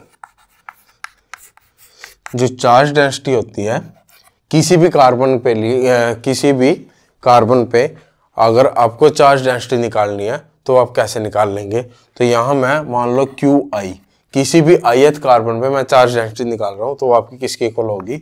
summation I is equal to 1 to n, I आपका 1 to n जाएगा, और यहाँ पे आपके आ जाएंगे number of electrons, number of electron कितने हैं, और इनटू में CRI होल स्क्वायर। ठीक है, CRI क्या है? जैसे मैं इथाइलिन के लिए बना लेता हूँ, इथाइलिन के लिए आपका क्या था? 1/√2 माइनस 1/√2 φ2, और यहाँ पे था 1/√2 प्लस 1/√2 φ2। ठीक है, ये आपका क्या था? ये C11 था, ये C12 था, ये C21 था, ये C22 था। ठीक है, ऐसे आपको इन्हें नंबरिंग देनी है। अब यहाँ पे एनर्जी लेवल डायग्राम आपका, ये आपका क्या था? अल्फा प्लस बीटा था, और यहाँ पे ये आपका था अल्फा माइनस बीटा। 2 इलेक्ट्रॉन थे तो यहाँ पे 2 इलेक्ट्रॉन हो गए। तो पहला आपका अगर मैं बात करूं, मेरे को C1 पे निकालनी है, तो Q1 के लिए आपकी एनर्जी क्या होगी, R की वैल्यू क्या होगी, R की वैल्यू भी 1 से शुरू होगी। तो पहले आपका क्या होगा, C11 का स्केयर, C11 ये हो गया, इसके सामने कितने इलेक्ट्रॉन है, 2 इलेक्ट्रॉन है, तो ये आ जाएगा 2 इंटू जो भी आपका C11 होगा 1/√2 का होल स्केयर, उसके बाद प्लस, उसके बाद R की वैल्यू 2 जाएगी, यानी C21 का स्केयर, ये आ जाएगा आपका C21, इसके सामने कितने इलेक्ट्रॉन है, 0 इलेक्ट्रॉन है, तो 0 इंटू C21 1/√2 का होल स्केयर। तो ये आपकी चार्ज डेंसिटी आ जाएगी C1 पहले कार्बन पे। ठीक है, इस टाइप से आपको चार्ज डेंसिटी निकाल देंगे। ठीक है, और अगर आपको क्या निकालना है, बॉन्ड ऑर्डर, तो बॉन्ड ऑर्डर आपका क्या आएगा, सिमिलर आपका बॉन्ड ऑर्डर का फॉर्मूला आ जाएगा बॉन्ड ऑर्डर। अगर बॉन्ड ऑर्डर निकालना है तो बॉन्ड ऑर्डर आपका आएगा 1 + PRS, और जो PRS होगा, PRS आपका क्या आ जाएगा, समीशन n = 1 to ∞ आपका जाएगा, तो ये आ जाएगा नंबर ऑफ इलेक्ट्रॉन, जितने भी नंबर ऑफ इलेक्ट्रॉन आ रहे हैं उसके, ये आपकी कहाँ से निकल रही है, जो C1 C2 C3 C4 वो आपके थे ना, वहां से आपकी ये सारी वैल्यू आ रही है, नंबर ऑफ इलेक्ट्रॉन कितने आ रहे हैं उसके सामने, इनटू क्या आ जाएगा C, जहां पे जैसे यहाँ पे ये क्या था, I था, तो I हमने बाद में रखा था, तो ऐसे ही R और S है ना, R और S हम बाद में रखेंगे, 2 C आ जाएंगे, और R और S हम बाद में रखेंगे, R और S, और पहले जो N 1 से इनफाइनाइट जा रहा है तो यहाँ पे NS। ठीक है, तो ये आपका दूसरा फॉर्मूला हो जाएगा। ठीक है, सिंपल कुछ नहीं, समीशन सॉल्व करना है, n की वैल्यू क्या हो जाएगी, 1 से शुरू होगी, R जैसे मैंने 1 और 2, कार्बन 1 और 2 के बीच में बॉन्ड ऑर्डर पूछ लिया, तो ये क्या आ जाएगा 1 1 और 1 2। ठीक है, उसके बाद 2 1 और 2 2, सॉरी 2 1 और 1 और 2 1 और 2 2। ठीक है, फिर 3 1 और 3 2, 4 1 और 4 2। ठीक है, ऐसे आपको सारे इलेक्ट्रॉन यहाँ से फिल कर देने। इसके बाद बॉन्डिंग देख लेते हैं मॉलिक्यूल्स में। ठीक है, तो जो बॉन्डिंग को एक्सप्लेन किया किस किस ने किया, एक तो यहाँ पे क्वांटम में हम कौन कौन देखेंगे, एक तो VBT से देखेंगे, एक MOT से देखेंगे। ठीक है, तो MOT से क्या एक्सप्लेनेशन थी और VBT से क्या एक्सप्लेनेशन थी। ठीक है, अब यहाँ पे MOT में क्या किया, हम एग्जाम्पल लेके चलते हैं। हमने क्या ले लिया, H2 पॉजिटिव। H2 पॉजिटिव में क्या होगा, आपके पास 2 हाइड्रोजन एटम होंगे, HA और HB, और एक आपका क्या होगा, इलेक्ट्रॉन होगा। ठीक है, 2 हाइड्रोजन एटम होंगे और एक इलेक्ट्रॉन होगा। अब यहाँ पे क्या होता है, अब जाहिर सी बात है, एक हाइड्रोजन एटम है, उसका आपका एक वेव फंक्शन होगा, दूसरे हाइड्रोजन एटम का दूसरा वेव फंक्शन होगा। ठीक है, तो जो आपका साई ऑफ MOT आएगा वो आपका क्या आएगा, लीनियर कॉम्बिनेशन की फॉर्म में C1 प्लस C2 ठीक है, या फिर CA CB। ठीक है, यहाँ पे A और B भी आप कर सकते हो। ठीक है, ताकि ये A एटम के लिए, B एटम के लिए। हमने पहले सुपरपोजिशन प्रिंसिपल किया था। सुपरपोजिशन प्रिंसिपल में क्या था कि एक एटम की ऑर्बिटल्स थे, ऑर्बिटल्स का अपना वेव फंक्शन था, वहां से हमने एक एटम का लिखा था। ठीक है, यहां पे क्या है, एटम का अपना अपना वेव फंक्शन है और यहां से हम मॉलिक्यूल का लिख रहे हैं।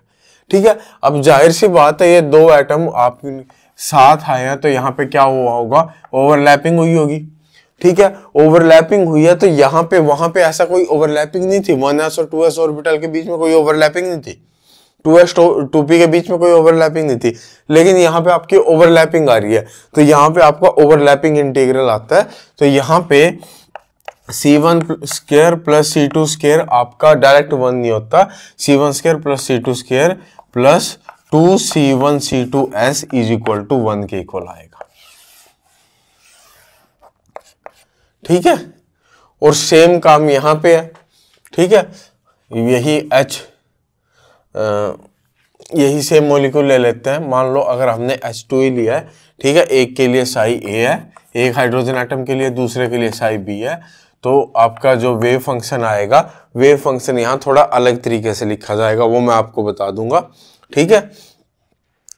वेव फंक्शन थोड़ा अलग तरीके से लिखा जाएगा। कैसे लिखा जाएगा चलो बता ही देता हूं।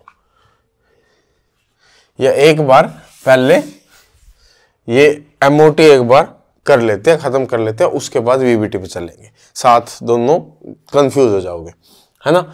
तो यहाँ पे आपका C1² plus C2² plus 2 C1 C2 S आपका 1 के इक्वल होगा, ठीक है। और अगर हाइड्रोजन एटम है, दोनों एटम अगर सेम है तो आपका क्या होगा, C1 इक्वल टू क्या होगा C2, ठीक है। इसकी वैल्यू यहाँ पुट करेंगे, इसकी वैल्यू यहाँ पुट करने के बाद ये आपका किसके इक्वल आ जाएगा, C1² प्लस C1², ये आ जाएगा 2C1² plus 2C1² S is equal to 1, ठीक है। 2C1² आपका कॉमन आ गया, ये आपका आ गया 1 plus S is equal to 1, और यहां से आपका C1² किसके इक्वल आ गया, 1/1 प्लस S, ठीक है। और 2 इसका क्या था यहाँ पे नीचे मल्टीप्लाई में आता, और यहाँ पे C1 की वैल्यू क्या आ जाएगी, रूट, तो ये आ जाएगा 1/√2 इंटू 1 प्लस S के इक्वल, ठीक है। C1 C2 की वैल्यू आपकी डायरेक्टली है, ये C2 भी आपका क्या होगा, ये होगा, अगर आपके दोनों एटम सेम है तो, ठीक है। अब अगर मैं वेव फंक्शन लिखने की बारी, यहां पे हमने क्या सिंपली ऐसे लिख दिया था, ठीक है। अब अगर ये आपके C1 C2 क्या है, इक्वल है,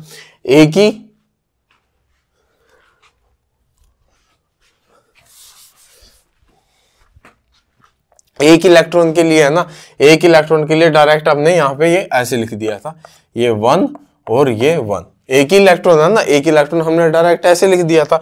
या फिर इसको अब मैं इसकी फॉर्म में लिखना चाहूं तो आपका किसके लिए, H2 पॉजिटिव के लिए क्या आ गया, यहाँ पे कितने आपके 2 एटम है और एक आपका इलेक्ट्रॉन है, इसके लिए जो वेव फंक्शन आया वो आपका क्या आया,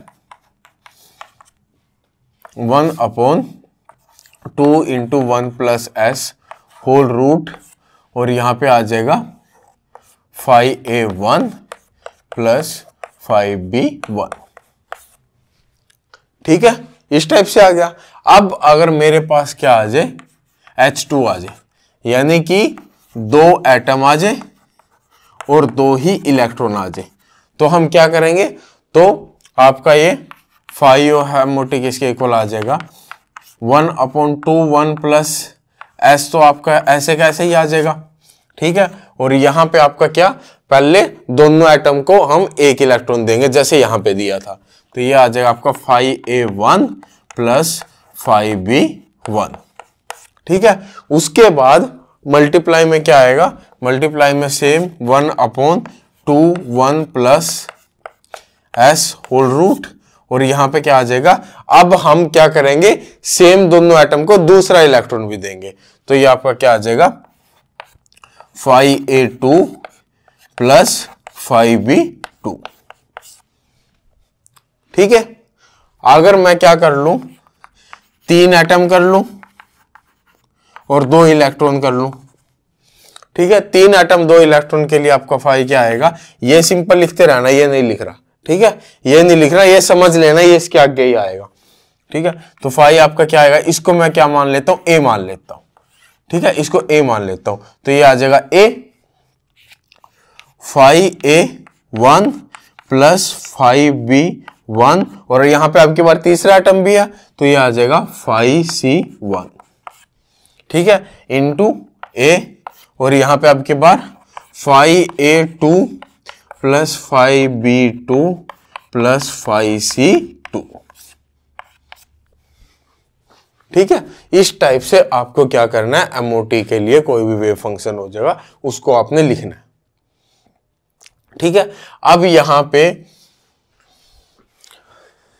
क्या करता हूं मैं, सिंपल एग्जांपल कंसीडर करता हूं, सिंपल H2 मॉलिक्यूल के लिए, H2 मॉलिक्यूल के लिए एक बार के लिए कांस्टेंट को भूल जाओ, कांस्टेंट को अगर मैं भूल जाऊं तो इसको और इसको मैं मल्टीप्लाई करके देखता हूं मेरा क्या आ रहा है, इसको और इसको मैं अगर मल्टीप्लाई करके देखूंगा तो 5A1 और 5A2, तो ये आपका आया 5A1 और 5A2 प्लस फिर ये और ये, यानी 5A1 5B2, 5A1 और 5B2,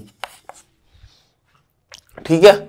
उसके बाद ये और ये 5b1 और 5a2, 5b1 और 5a2, और उसके बाद 5b1 5b2 प्लस 5b1 और 5b2। ठीक है, तो यहां से क्या आ रहा है, ये आपका क्या बता रहा है कि ये ए क्या था, एक एटम था ना, पहला एटम था HA। ठीक है, यानी HA के पास ही पहला इलेक्ट्रॉन है और HA के पास ही दूसरा इलेक्ट्रॉन है। तो क्या ये आयनिक बॉन्ड नहीं हो गया? आयनिक बॉन्ड में क्या होता है, जैसे NaCl है, Na positive Cl negative, Cl के पास दोनों इलेक्ट्रॉन चले जाते हैं। ठीक है, तो ये आपका क्या आयनिक करैक्टर दिखा रहा है ना, ये आपका क्या दिखा रहा है, आयनिक करैक्टर दिखा रहा है। ऐसे ही 5b1 5b2 यानी कि B एटम के पास आपके दोनों इलेक्ट्रॉन है, ये भी आपका क्या दिखा रहा है, ये भी आपका आयनिक करैक्टर दिखा रहा है। ये दोनों आपके आयनिक करैक्टर दिखा रहे हैं। यहां पे क्या हो रहा है, 5a1 5b2 यानी A के पास एक इलेक्ट्रॉन है, B के पास दूसरा इलेक्ट्रॉन है, ये आपका कोवलेंट नेचर दिखा रहा है। ऐसे ही 5b1 यानी B के पास पहला इलेक्ट्रॉन है और 5a2 यानी A के पास दूसरा इलेक्ट्रॉन, ये भी आपका क्या दिखा रहा है, कोवलेंट नेचर दिखा रहा है। तो ये दो आपके क्या दिखा रहे हैं, ये दोनों आपके कोवलेंट नेचर दिखा रहे हैं। ठीक है, और ये दोनों आपके आयनिक नेचर दिखा रहे हैं। तो MOT ने क्या कहा, MOT ने कहा कि आपका जो बॉन्ड बनेगा ना, बॉन्ड के अंदर आयनिक और कोवलेंट दोनों करैक्टर होंगे। ठीक है, वो आपका आयनिक और कोवलेंट दोनों करैक्टर से आपका बॉन्ड बना होगा। यही बात हमें समझ में आ रही है ना, इस चीज को ध्यान रखना, क्योंकि अभी हम VBT के लिए लिखेंगे ना, VBT ने केवल कोवलेंट करैक्टर की बात की थी, तो VBT का वेव फंक्शन बस ये होगा जो कोवलेंट वाला है। VBT का वेव फंक्शन ये होगा कोवलेंट वाला। ठीक है, तो यहां से मैं क्या बोल सकता हूं कि phi ऑफ MOT क्या हुआ, phi ऑफ कोवलेंट, ठीक है, प्लस लीनियर कॉम्बिनेशन की फॉर्म में लिख रहा हूं, तो ये हमने क्या लिख दिया, lambda time phi of ionic, यानी जो कोवलेंट करैक्टर का वेव फंक्शन था और जो आयनिक करैक्टर का वेव फंक्शन था, उनके लीनियर कॉम्बिनेशन की फॉर्म में लिख सकते हैं। ठीक है, MOT के वेव फंक्शन को यहां पे इनको मैं C1² प्लस C2² 1 करना चाहूंगा। अभी तो ये 1 नहीं है तो 1 बनाऊंगा। 1 कैसे बनाऊंगा, इसको मैं डिवाइड कर दूंगा 1/√1 प्लस λ² से, तो ये phi ऑफ कोवलेंट हो गया प्लस λ/√1 प्लस λ², और ये phi ऑफ आयनिक हो गया। ठीक है, ये आप क्या दे रहा है, परसेंटेज कोवलेंट करैक्टर, और ये आपका क्या दे रहा है, ये आपका दे रहा है परसेंटेज आयनिक करैक्टर। ठीक है, ये आपका कोवलेंट करैक्टर दे देगा, ये आपका आयनिक करैक्टर दे देगा। ठीक है, समझ में आ गई बात। चलो अब इसमें से मेन चीजें मैं रख लेता हूं। ये सब चीजें समझ में आ गई तुम्हारे, और हाँ,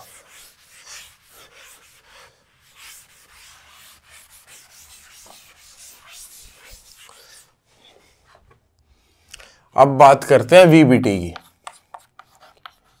VBT ने क्या कहा कि पहले आपका क्या होगा, मान लो एक एटम आपका यहां है और दूसरा एटम आपका यहां है। ठीक है, इसके पास अपना इलेक्ट्रॉन है, इसके पास अपना इलेक्ट्रॉन है। ठीक है, तो इस केस को मैं कैसे डिफाइन करूंगा कि ये आपका कुछ इस टाइप से डिफाइन हो जाएगा, 5a1 प्लस इंटू 5b2। ठीक है, उसके बाद ये दोनों क्या आए, पास आए, इलेक्ट्रॉन का एक्सचेंज हुआ, इलेक्ट्रॉन एक्सचेंज हुआ, तब कौन सा केस आया, तब आपका केस आ गया कि 5a के पास दूसरा इलेक्ट्रॉन आ गया और 5b के पास पहला इलेक्ट्रॉन आ गया। इसको केस को मैं कैसे डिफाइन करूंगा, 5a2 और 5b1। ठीक है, दो आगे। अब जो VBT का आपका वेव फंक्शन होगा उसको मैं इन दोनों के लीनियर कॉम्बिनेशन की फॉर्म में लिख सकता हूं, तो ये आ जाएगा आपका C1 5a1 और 5b2 प्लस C2 5a2 और 5b1। ठीक है, ये आ गया। अब यहां से ये आपका कुछ यही चीज है ना, ये भी कोवलेंट करैक्टर, ये भी कोवलेंट करैक्टर।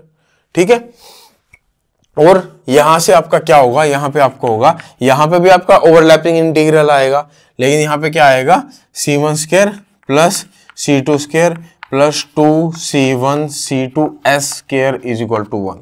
ठीक है, यहाँ पे ये आपका थोड़ा सा चेंज कुछ इस टाइप में आएगा। तो ये और ये तभी मैं मिटा नहीं रहा था ताकि आप साथ साथ कंपेयर कर सको। ठीक है, इसके लिए जो वेव फंक्शन है केवल कोवेलेंट करैक्टर दिखा रहा है, और उसके लिए वेव फंक्शन आयनिक और कोवेलेंट दोनों करैक्टर दिखा रहा है। ठीक है, तो ये आपने इस टाइप से वीबीटी ने एक्सप्लेन किया और इस टाइप से कुछ एमओटी ने एक्सप्लेन किया। ठीक है, समझ में आ गई बात। चलो, ये बस इतना ही था, इससे ज्यादा कुछ इसमें है नहीं है।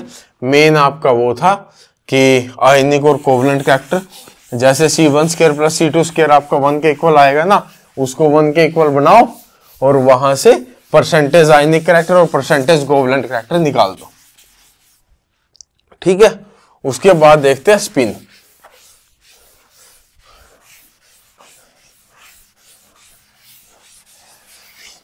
अब बात करते हैं स्पिन की।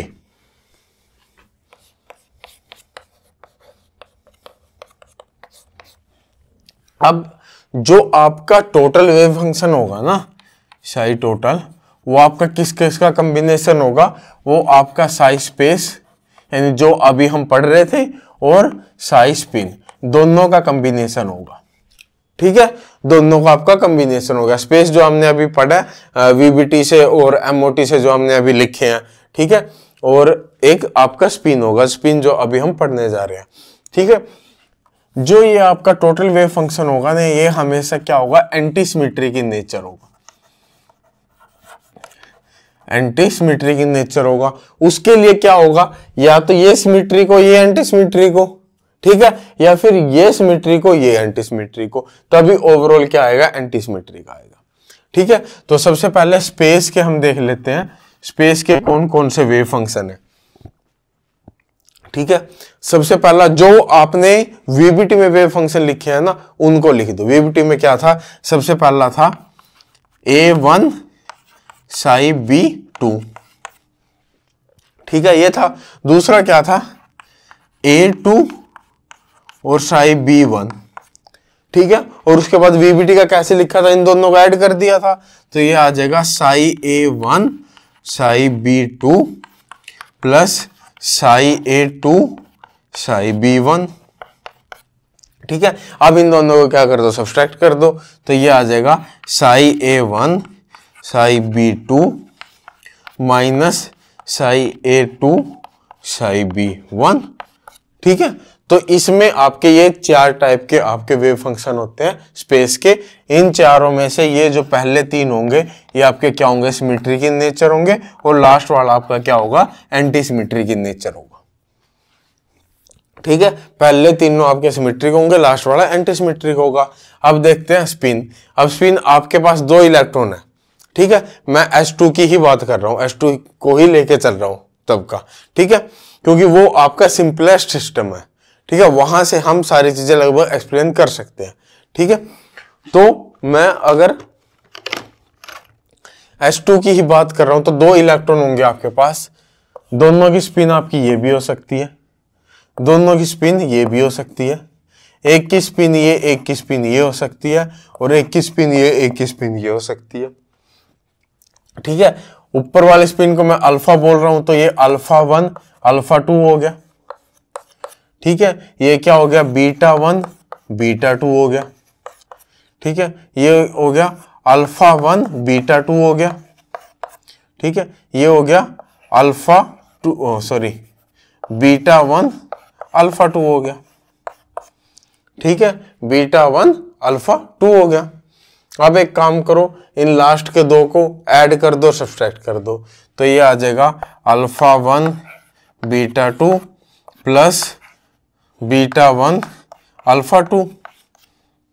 एक क्या आ जाएगा, alpha 1 beta 2 minus beta 1 alpha 2। ठीक है, तो ये आपके 2 ये हो गए और 2 ये हो गए, 4 आपके वेव फंक्शन यहाँ से आ गए। ठीक है, जिसमें से ये आपके क्या होंगे, सिमेट्रिक होंगे, ये वाला भी आपका क्या होगा, सिमेट्रिक होगा, और जो नेगेटिव वाला वो आपका क्या होगा, एंटी सिमेट्रिक होगा। ठीक है, अब आपको साई टोटल अगर लिखना है तो टोटल में अगर ये सिमेट्रिक ले रहे हो तीनों, ठीक है, कोई भी ले रहे हो इनमें से, तब आपको एंटी सिमेट्रिक में ये लेना पड़ेगा, या फिर ये तीनों सिमेट्रिक ले रहे हो तब एंटी सिमेट्रिक में ये लेना पड़ेगा। इनके कॉम्बिनेशन से आप कोई भी साई टोटल बना सकते हैं। ठीक है, हाँ, अब बात करते हैं इनमें से कौन सी सिंगलेट फॉर्म के लिए, कौन सा ट्रिपलेट फॉर्म के लिए। अब यहाँ पे दोनों स्पिन आपकी ऊपर है, तो टोटल एस क्या आएगा, एस आपका आएगा +1। ठीक है, एस आपका +1 आएगा, तो यहां से 2s + 1 अगर मैं निकाल लूँ, 2s + 1 आपका क्या आ जाएगा, 2 × 1 + 1 तो 3 हो जाएगा। तो ये आपके ये और ये तीनों सिमेट्रिक वाले किसके लिए है, ट्रिपलेट स्टेट के लिए। ठीक है, तीनों सिमेट्रिक वाले आपके किसके लिए, ट्रिपलेट स्टेट के लिए। वहीं अगर मैं बात करूं जो ये आपका एंटी सिमेट्रिक वाला है, यहाँ पे आपकी स्पिन क्या हो रही है, कैंसिल आउट हो रही है, तो टोटल आपका s क्या हो गया, 0 हो गया, s 0 हो गया, तो 2s + 1 की वैल्यू क्या आई, 1 आई, यानी कि आपका किसके लिए, सिंगलेट स्टेट के लिए। ठीक है, ये आपका किसके लिए है, सिंगलेट स्टेट के लिए। और एक इसमें आपका क्या होता है, जहां भी आपकी स्पिन क्या है, सिमेट्रिक है, जहां भी आप वेव फंक्शन लिख रहे हो उसके लिए आपका जो स्पिन पार्ट ले रहे हो, स्पिन पार्ट को अगर आप क्या ले रहे हो, सिमेट्रिक ले रहे हो, तब आपका जो हाइड्रोजन होगा उसको हम क्या बोलते हैं, ऑर्थो हाइड्रोजन बोलते हैं। ठीक है, और अगर स्पिन पार्ट को एंटी सिमेट्रिक ले रहे हो तब हम उस हाइड्रोजन को क्या बोलते हैं, पैरा हाइड्रोजन बोलते हैं। ठीक है, और ये आपकी जब जो रोटेशन होती है ना स्पिन में, यहाँ पे आपकी जो जे वैल्यू होती है, जे वैल्यू ओड जे वैल्यू के लिए आपका क्या होता है, डिफाइन होता है, और ये आपका इवन जे वैल्यूज के लिए क्या होता है, डिफाइन होता है। ठीक है, ये ओड जे वैल्यूज के लिए, ये इवन जे वैल्यूज के लिए। उसके बाद एक इसमें आपका सेकुलर डिटर्मिनेंट रह गया बस लास्ट में।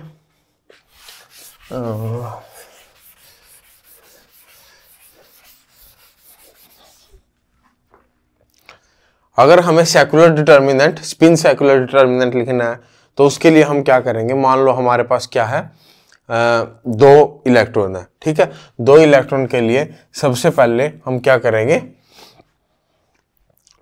जो भी जैसे एंटी सिमेट्रिक पार्ट अगर हमें लिखना है, एंटी सिमेट्रिक पार्ट लिखने के लिए ये होता है, 2 इलेक्ट्रॉन के लिए आपका एंटी सिमेट्रिक पार्ट कैसे आता है, वो आपका आता है α1 β2 - β1 α2। ठीक है, तो इसका अगर मैं सेकुलर डिटर्मिनेंट लिखना चाहूं, सेकुलर डिटर्मिनेंट आपका कैसे लिखा जाता है, तो सबसे पहले जो आपकी रोज होंगी उसमें आपका जो एक इलेक्ट्रॉन होगा जितने स्टेट में होगा वो आपको वहां लिखना है। ठीक है, जैसे α1, ठीक है, और β1। ठीक है, जो वो आपका एक इलेक्ट्रॉन है ना, वो आपका 2 स्टेट में। ठीक है, तो वो आपको पहली पूरी रो में आपको पहले इलेक्ट्रॉन के बारे में ही लिखना है, वो किस किस ऑर्बिटल में प्रेजेंट है, अगर वो दे रखा है वो लिख दो, वो किस किस स्टेट में प्रेजेंट है वो दे रखा है वो लिख दो। ठीक है, उसके बाद दूसरी रो दूसरे इलेक्ट्रॉन के लिए, अगर 3 इलेक्ट्रॉन है तो तीसरी रो, 4 इलेक्ट्रॉन है चौथी रो चौथे इलेक्ट्रॉन के लिए। ठीक है, और जितनी भी स्टेट या जितनी भी ऑर्बिटल में प्रेजेंट है वो आप पूरी रो में लिख दोगे। ठीक है, तो ऐसे ये α2 और β2। ठीक है, अब इसको सोल्व करो, α1 β2 माइनस करेंगे α2 β1। ठीक है, तो अगर मेरे पास क्या आ जाए, मेरे पास मान लो पहला एटम अलग अलग वेव फंक्शन के फॉर्म में या फिर अलग अलग स्टेट दे रखी है उसकी कि अलग अलग स्टेट में प्रेजेंट है, या अलग अलग ऑर्बिटल दे रखी है कि अलग अलग ऑर्बिटल में प्रेजेंट है, तो मैं वो सारे लिख दूंगा, जैसे Sai A1, Sai B1, Sai C1, ठीक है, साई D1, जितने में भी दे रखा है। उसके बाद अगर n इलेक्ट्रॉन है तो अपना सारे लिखते जाओ n इलेक्ट्रॉन के लिए, साई B2, साई C2 और साई D2, ऐसे ही Sai A3, Sai B3, Sai C3 और साई D3, ऐसे ही एंड सो ऑन। जितने भी अगर n इलेक्ट्रॉन दे रखे हैं तो n इलेक्ट्रॉन का आप डिटर्मिनेंट इस टाइप से लिख सकते हैं, और यहां से आप इसको सोल्व करके जो भी आपका एंटी सिमेट्रिक पार्ट है वो आप यहां से निकाल सकते हो। ठीक है, तो ये मेरे ख्याल से इतना ही आपका था क्वांटम। हाँ, और एक इसमें मैं आपको एक शायद एवरेज वैल्यू मैंने आपको नहीं बताई।